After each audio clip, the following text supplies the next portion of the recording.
Titiyakin ng Senado na maipapasa ang proposed 2026 national budget bago matapos ang taon at mapirmahan ni Pangulong Ferdinand Marcos Jr. Ito ang inaasahan ni Senate President Vicente Tito Sotto III na magagawa ng Senado sa kabila ng pagpapalit ng liderato sa House of Representatives. Kumpiyansa ang tagapangulo ng Senado na hindi magkakaroon ng antala sa pagpapasa ng panukalang pondo. Hindi magkakadali yan. Kanina when he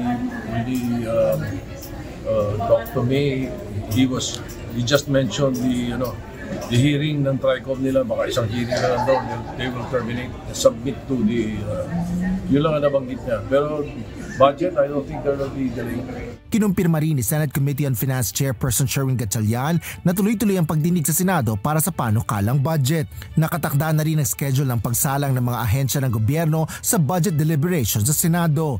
Bagaman nakansila ang pagdinig para sa budget ng Office of the Vice President na naunang itinakda noong Lunes. Ayon kay Senador Gatchalian, nakikipag-ugnayan na sila kay Vice President Sara Duterte kaugnay nito. Nagpadala kami ng sulat sa kanya at nagbigay kami ng mga available schedule. So babalikan niya kami kung available.